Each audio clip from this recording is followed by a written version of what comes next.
기원전 262년 로마는 시칠리아에 있는 카르타고 거점 도시인 아그리겐툼을 점령함으로써 기세를 올렸습니다.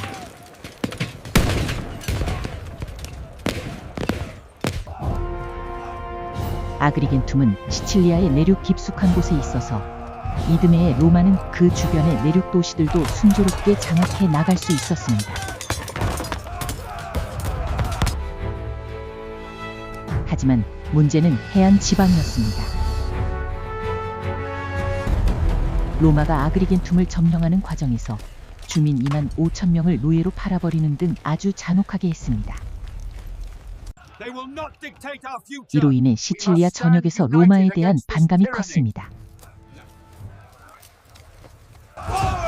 그렇더라도 내륙 지방은 로마가 힘으로 밀어붙일 수 있었는데 해안 지방은 사정이 달랐습니다. 바닷길을 통해서 카르타고로부터 쉽게 지원을 받을 수 있어서 끝까지 저항했던 것이죠. 로마는 시칠리아를 완전히 장악하려면 바다에서도 카르타고를 물리쳐야 한다는 결론에 도달했습니다. 그동안 로마는 정규 해군이 없어 동맹 도시들로부터 배를 빌려 쓰는 방식으로 버텨왔습니다. 그러나 이제 정식으로 해군을 창설하기로 하면서 기원전 260년 집정관 중 한 명인 그나이우스 코르넬리우스 스키피오가 초대 해군 사령관을 맡았습니다. 그는 훗날 한니발을 물리치는 로마의 영웅 스키피오 아프리카누스의 할아버지입니다.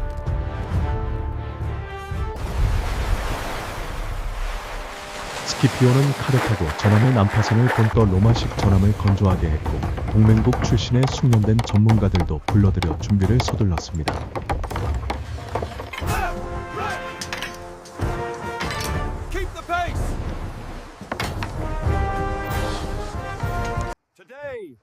그 결과 기원전 260년 초에 무려 100척이 넘는 전함이 새로 건조되어 로마 해군이 제대로 된 모습을 갖추게 되었습니다.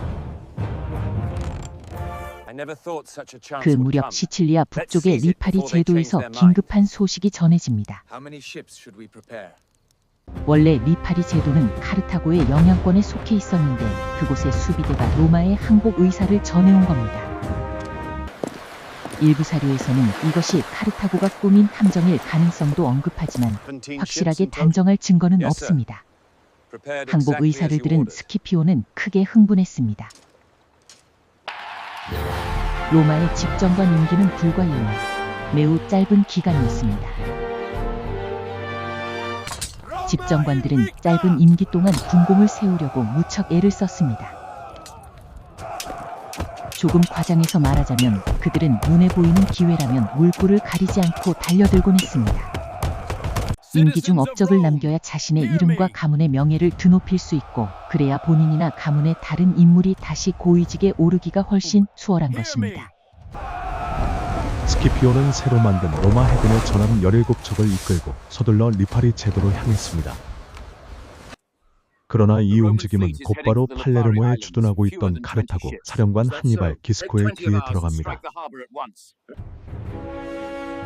팔레르모는 시칠리아 북서부 해안의 전략적 요충지였습니다. 기스코는 부하 장수 푸데스에게 전함 20척을 맡겨 리파리로 보냅니다. 푸데스는 스키피오가 도착한 직후 리파리 항구를 기습합니다. 이 전투는 사실상 해전이라 부르기도 어려운 일방적인 패배였습니다.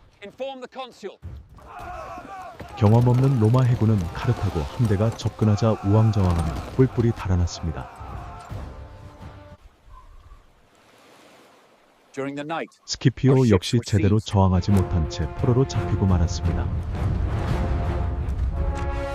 군공에 집착하여 앞뒤를 제대로 살피지도 않은 채 성급히 달려들다 스스로 무너지는 비극을 맞이한 것입니다.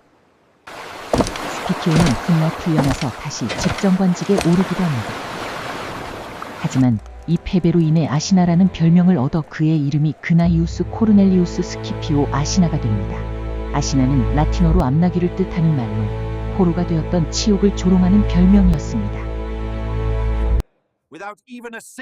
패배 소식을 듣고 로마 원로원은 경악했지만 빠르게 대응했습니다.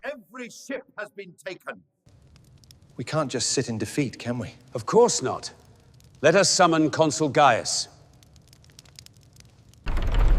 남은 한 명의 집정관 가이우스 두일리우스가 곧바로 새롭게 해군 지휘를 맡았습니다.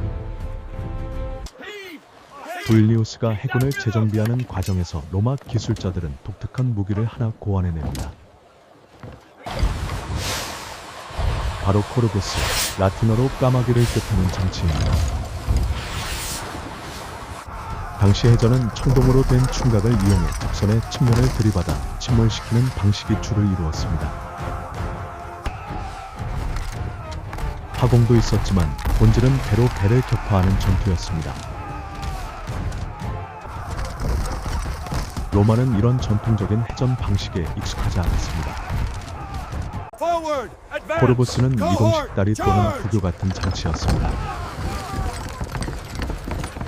코르부스는 로마 전함의 갑판에서 길게 내려지도록 설계되었고 그 끝부분에는 커다란 갈고리가 달려 있었습니다.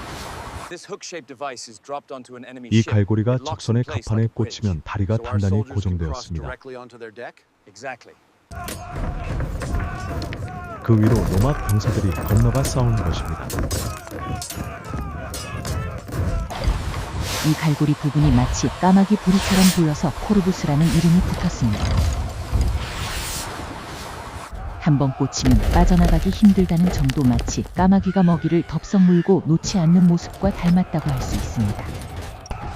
결국 코르부스 덕분에 해전은 단순히 배를 들이받는 방식에서 육상전이나 마찬가지인 백병전으로 바뀔 수 있게 됩니다. 육상전에서 로마군은 이미 최강의 전력을 자랑하고 있었습니다. 기원전 260년 여름, 스키피오가 포로로 잡혀간 지 그리 오래되지 않은 시점이었습니다. 로마는 드디어 카르타고와 정식으로 해전을 치르게 됩니다. 전장은 시칠리아 북동쪽 밀라이아 앞바다였습니다.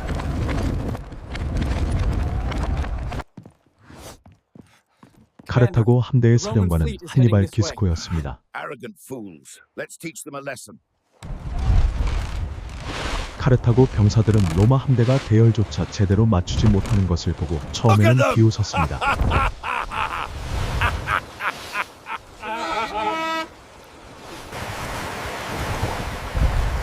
그러나 그 웃음은 오래가지 않았습니다. 로마 배 위에는 정체를 알 수 없는 낯선 장치가 보였습니다. 함선들이 가까워지자 그 장치가 갑자기 아래로 내려와 카르타고 배 갑판에 꽂혔습니다.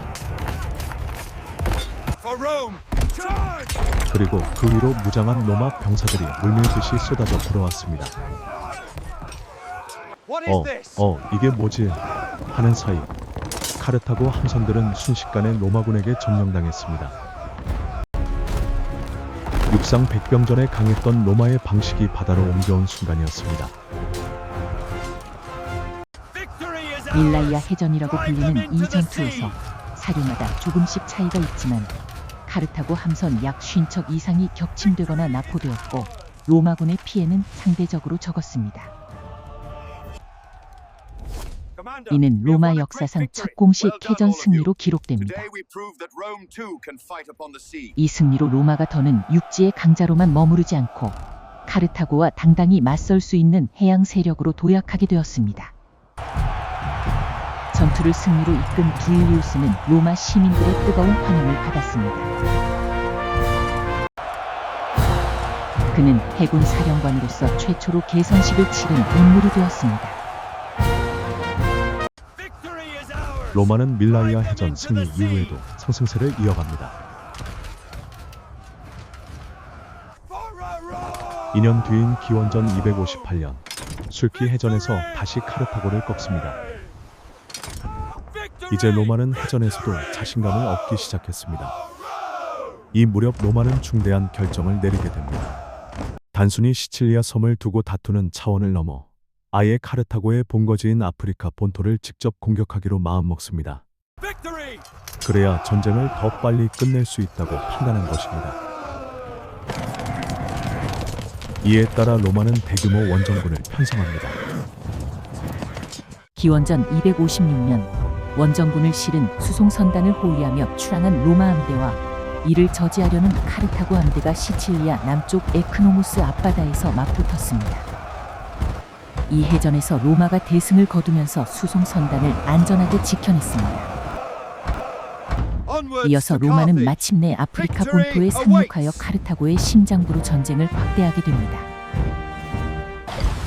하지만 로마의 식무기 코르부스가 지닌 치명적인 약점도 서서히 드러나기 시작합니다. 오늘은 여기까지 말씀드리고 다음 편에서는 카르타고 본토에 상륙한 로마군의 이야기를 이어가겠습니다. 감사합니다.